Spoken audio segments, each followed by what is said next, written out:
Hey everybody, this is chapter 9 of Animal Farm. Boxer's split hoof was a long time in healing. They had started the rebuilding of the windmill the day after the victory celebrations were ended. Boxer refused to take even a day off work, and it made it a point of honor not to let it be seen that he was in pain. In the evenings, he would admit privately to Clover that the hoof troubled him a great deal. Clover treated the hoof with poultices of herbs, which he prepared by chewing them, and both she and Benjamin urged Boxer to work less hard. "A horse's lungs do not last forever," she said to him. But Boxer would not listen. He had, he said, only one real ambition left. He had to see that windmill well underway before he reached the age of retirement. And at the beginning, when the laws of Animal Farm were first formulated, their retiring age had been fixed for horses and pigs at 12. It was 14 for cows, 9 for dogs. For sheep it was 7, and for hens and geese it was 5. Liberal old age pensions had been agreed upon. As yet, no animal had actually retired on pension, but of late, the subject which had been discussed more and more. Now that the small field beyond the orchard had been set aside for barley, it was rumored that a corner of the large pasture was to be fenced off and turned into a grazing ground for superannuated animals. For a horse, it was said, the pension would be about 5 pounds of corn a day, and in winter there would be 15 pounds of hay, with carrots or possibly an apple on public holidays. Boxer's 12th birthday was due in the late summer of the following year. Meanwhile, life was hard. The winter was as cold as the last one had been, and food was becoming even shorter. Once again, all the rations were reduced, except for those of the pigs and dogs, of course. A too rigid equality in rations, Squealer explained, would have been contrary to the principles of animalism. In any case, he had no difficulty in proving to the other animals that they were not in reality short of food, whatever the appearance might be. For the time being, certainly, it had been found necessary to make a readjustment of rations. Squealer always spoke of it as a readjustment. He never called it a reduction. But in comparison with the days of Jones, this improvement was enormous. Reading out the figures in a shrill, rapid voice, he proved to them in detail that they had more oats, more hay, more turnips than they had had in Jones's day, that they had worked shorter hours, and that their drinking water was in better quality, and they lived longer, and that a longer proportion of their young ones survived infancy, and that they had more straw in their stalls and suffered less from fleas. The animals believed every word of it. Truth to tell, Jones and all he stood for had almost faded out of their memories. They knew that life nowadays was harsh and bare, that they were often hungry and even cold, and that they were usually working when they were not asleep. But doubtless it had been worse in the old days. They were glad to believe so. Besides, in those days they had been slaves, and now they were free, and that made all the difference, as Squealer did not fail to point out. There were many more mouths to feed now. In the autumn, the 4 sows had all littered about simultaneously, producing 31 young pigs between them. The young pigs were piebald, and as Napoleon was the only boar of the farm, it was possible to guess at their parentage. It was announced later, when bricks of timber had been purchased, that a schoolroom would be built in the farmhouse garden. For the time being, the young pigs were given their instructions by Napoleon himself in the farmhouse kitchen. They took their exercises in the garden, and they were discouraged from playing with the other young animals. About this time, too, it was laid down a rule that when a pig and any other animal met in the path, the other animal must stand aside, and also that all pigs of whatever degree were to have the privilege of wearing green ribbons on their tails on all Sundays. The farm had been a fairly successful year, but still was short of money. There were the bricks, sand, and lime for the schoolroom to be purchased, and it would also be necessary to begin saving up again for the machinery for the windmill. Then there were lamp oil and candles in the house, sugar for Napoleon's own lamp. He forbade this for other animals on the ground that it made them fat. And all the usual replacements such as tools, nails, string, coal, wire, scrap iron, and dog biscuits. A stump of hay and part of the potato crop were sold off, and the contract for eggs was increased to 600 a week, so that year the hens barely hatched enough chicks to keep their numbers at the same level. Rations reduced in December were reduced again in February, and lanterns in the stalls were also forbidden to save oil. But the pigs seemed comfortable enough, and in fact were putting on weight, if anything. One afternoon in late February, a warm, rich, appetizing scent, such as that animals had never smelt before, wafted itself through the yard and the little brew house, which had been disused in Jones's time, and which stood beyond the kitchen. Someone said it was the smell of cooking barley. The animals sniffed the air hungrily and wondered whether a warm mash was being prepared for their supper. But no warm mash appeared, and on the following Sunday it was announced that from now onwards all barley would be reserved for only the pigs. The field beyond the orchard had clearly been sown with barley, and the news soon leaked out that every pig was now receiving a ration of a pint of beer daily, with half a gallon was always given to Napoleon himself, which was always served to him in the Crown Derby soup tureen. But if there were hardships to be borne, they were partly offset by the fact that life nowadays had a greater dignity than it had before. There were more songs, more speeches, more processions. Napoleon had commanded that once a week there would be held something called a spontaneous demonstration, the object of which to celebrate the struggles and triumphs of Animal Farm. At the appointed time, the animals would leave their work and march around the precincts of the farm in military formation, with the pigs leading, then the horses, then the cows, then the sheep, then the poultry. The dogs flanked the procession, and ahead of them all marched Napoleon's black cockerel. Boxer and Clover always carried between them a green banner marked with the hoof and the horn of the caption, "Long live Comrade Napoleon."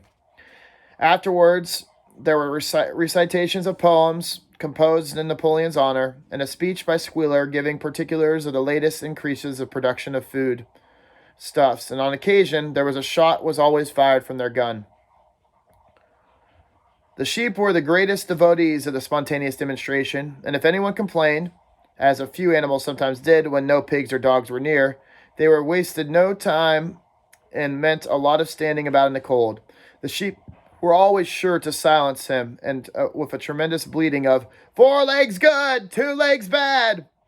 But by and large, the animals, they enjoyed these celebrations. They found it comforting to be reminded that, after all, they were truly their own masters, and that the work they had did for their own was all for their own benefit. So that, what was the song, the processions, Squealer's list of figures, the thunder of the gun, the crowing of the cockerel, and the fluttering of the flag, they were all to forget that their bellies were empty, at least part of the time. In April, Animal Farm proclaimed a republic. It was proclaimed a republic, and it became necessary to elect a president. There was only one candidate, of course, Napoleon, who was elected unanimously by all the animals. The same day, it was given out that the fresh documents had been discovered, which revealed further details about Snowball's complicity with Jones.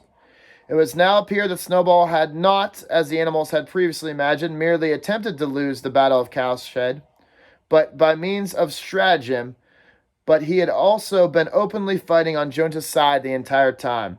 In fact, it was he who had actually been the leader of the human forces, and it was Snowball who had charged into battle with the words of "Long live humanity" on his lips. The wounds on Snowball's back, which a few of the animals still remembered to have seen, had been inflicted by Napoleon's teeth as he fought against him.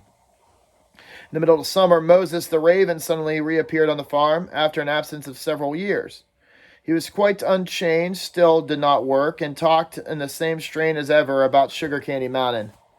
He would perch a stump, flap his black wings, and talk by the hour to anyone who would listen.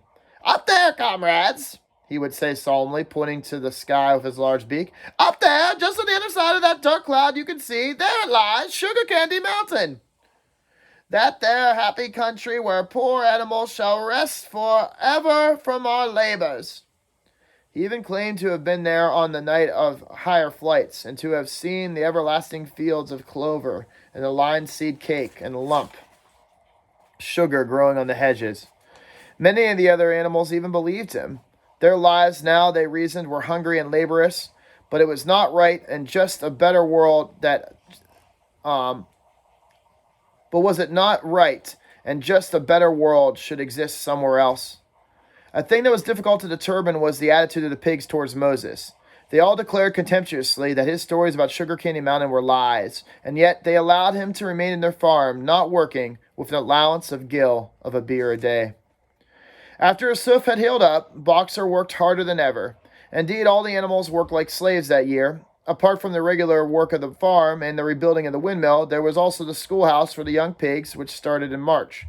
Sometimes the long hours on insufficient food were hard to bear, but Boxer never faltered, and nothing that he did or said was there any sign that his strength was not what it had once been. It was only his appearance that was a little altered.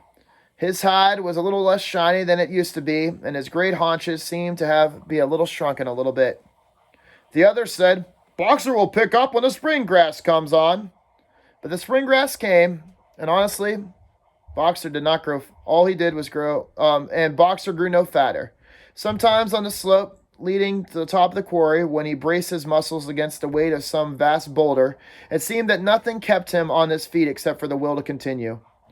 At such times, his lips were seen to form the words, "I will work harder." But he had no voice left. Once again, Clover and Benjamin warned him to take care of his health, but Boxer, he paid no attention to this. His 12th birthday was approaching, and he did not care what happened so long of a good store of stone was accumulated before he went on pension. Late one evening in the summer, a sudden rumor ran around the farm that something had happened to Boxer. He had gone out along to drag a load of stone towards the windmill. And sure enough, the rumor was true. A few minutes later, 2 pigs came racing with the news. "Boxer has fallen! He is lying on the side and can't get up!" About half the animals on the farm rushed to the knoll which the windmill stood. There lay Boxer between the shafts of the carts, his neck stretched out, unable to even raise his head. His eyes were glazed, his sides matted with sweat. A thin stream of blood trickled out of his mouth. Clover dropped to her knees. "Boxer! How are you?" "It's my lung," said Boxer in a weak voice. "It does not matter. I think you will be able to finish the windmill without me." There's a pretty good store of stone accumulated. I had only another month to go on any case. To tell you the truth, I'd only been looking forward to my retirement anyway. And perhaps as Benjamin is growing old too, they will allow him to retire at the same time and be a companion to me. "We must go get help at once! Run, somebody tell Squeaker what has happened!" All the other animals immediately raced back to the farmhouse to give Squeaker the news. Only Clover remained, and Benjamin, who lay at Boxer's side and without speaking, kept the flies off him with his long tail. After about a quarter of an hour, Squealer appealed, full of sympathy and concern. He said Comrade Napoleon had learned about the deepest distress of the misfortune to take to their most loyal of workers on the farm, and he was already making arrangements to send Boxer to be treated at the hospital of Willingdon. The animals felt a little uneasy at this. Except for Molly and Snowball, no other animal had ever left the farm before, and they did not like to think of their sick comrade in the hands of human beings. However, Squealer easily convinced them that this veterinary surgeon in Willingdon would be able to treat Boxer's case with more satisfactory than anything that could be done at their own farm. About half an hour later, when Boxer was somewhat recovered, he was with difficulty. He was able to get to his feet, and he managed to limp back to the stall where Clover and Benjamin had prepared a good bed of straw for him. And for the next 2 days, Boxer remained on his stall. The pigs had sent a large bottle of pink medicine that they had found in the medicine chest in the bathroom, and Clover administered it to Boxer twice a day after meals. In the evening, she laid in the stall and talked to him, while Benjamin kept the flies off him. Boxer professed not to be sorry for what had happened. If he made a good recovery, he might expect to live another 3 years, and he looked forward to that peaceful days that he would spend in the corner of the big pasture. It would be the first time that he had leisure to study and improve his mind. He intended, he said, to devote the rest of his life to learning and remaining 22 letters of the alphabet. However, Benjamin Clover soon could only be with Boxer after working hours. It was the middle of the day when the van came, though, to take him away. The animals were all at work weeding turnips under the supervision of a pig when they were astonished to see Benjamin come galloping from the direction of the farm building, spraying at the top of his voice. It was the first time that they had ever seen Benjamin excited, indeed, as the first time that any one of them ever seen him gallop. "Quick, quick! Come on, quick! They're taking Boxer away!" Without waiting for orders from the pig, all the other animals broke off work and raced to the farm building. Sure enough, There in the yard was a large closed van drawn by 2 horses and lettering on its side with a sly-looking man in a low-crowned bowler hat sitting on the driver's seat. And Boxer's stall at that moment was empty. The animals crowded around the van. "Goodbye, Boxer! Goodbye!" they all yelled. "Fools! Fools!" shouted Benjamin, prancing around them, stamping on the earth with his small hoofs. "Fools! Do you not read what's sitting on the side of this van?" They gave the animals pause, but there was a hush. Muriel began to spell out the words, but Benjamin pushed her aside, and in the midst of the deadly silence he read, "Alfred Simmons, horse slaughterer and glue boiler, Willingdon, dealer in hides of bone meal, kennels supplied." "Do you not understand what that means? They're taking Boxer to the Naxer! They're going to kill him!" A cry of horror burst on all the animals. At this moment, the man in the box whipped at his horse, and the van moved away from the yard at a smart trot. All the animals followed, crying out at the tops of their voices. Clover forced her way to the front.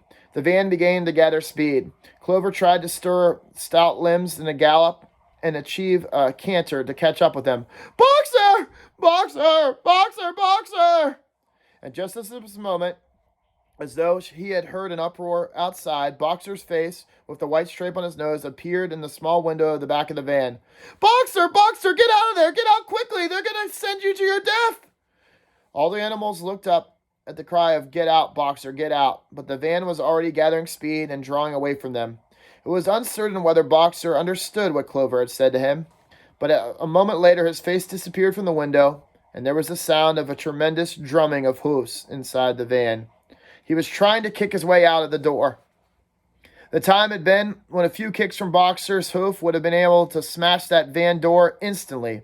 But alas, Boxer's strength had left him, and in a few moments the sound of drumming hooves grew fainter and died away.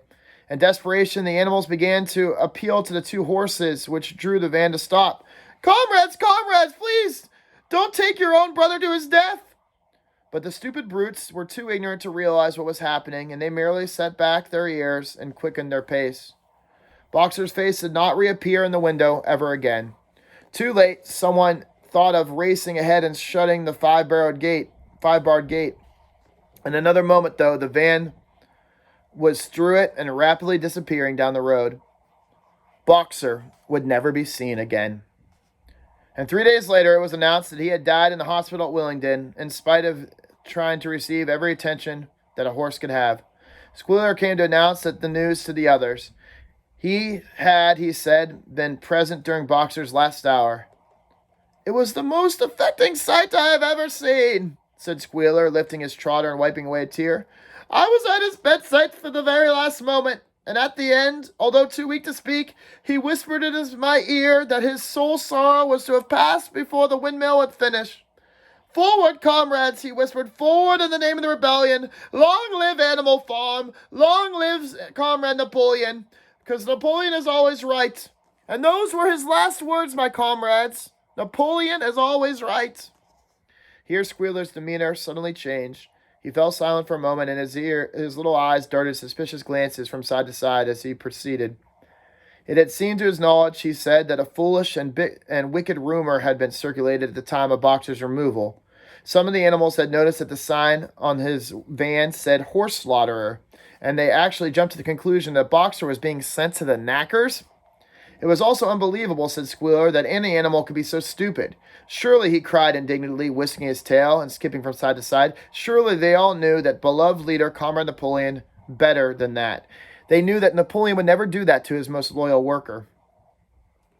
The van had previously been the property of the knackers, Squealer said, and had been bought by the veterinary surgeon, who had not yet painted the old name sign out, and that is why the mistake had arisen. The animals were enormously relieved to hear this news. Squealer went on to give further graphic details of Boxer's deathbed, the admirable care he had received, and the expensive medicine for which Napoleon had paid without a thought as to the cost. It was their last doubts at that moment all disappeared, and all the sorrow they had felt for their comrade's death was now tempered by the thought that at least he died happy and at his own terms. Napoleon himself appeared at the meeting of the following Sunday morning and pronounced a short oration in Boxer's honor. It had not been possible, he said, to bring back their lamented comrade's remains for interment on the farm, But he had ordered a large wreath to be made from the laurels in the farmhouse garden and sent down to the place which would now stand as Boxer's grave. And in the last few days, the pigs intended to hold a memorial banquet in Boxer's honor. Napoleon ended his speech with a reminder of Boxer's two favorite maxims: "I will work harder," and "Comrade Napoleon is always right." These were words, he said, that every animal would do well to adopt as their own words as well. On the day appointed for the banquet, a grocer's van showed up from Wellington and delivered a large wooden crate to the farmhouse. That night there was a sound of uproarious singing, which was followed by what sounded like a violent quarrel that ended at about 11 o'clock with a tremendous clash of glass. No one stirred in the farmhouse before noon on the following day, and word went out that somewhere or other, the pigs had acquired money. Somehow or another, the pigs had acquired money to buy themselves another case of whiskey. Guys, clearly there's even more manipulation happening here. I want you guys to be thinking about that, how the pigs have been able to get away with all they've been able to get away with here. With that, guys, we have one chapter left. I hope everyone takes care, and we will finish it soon.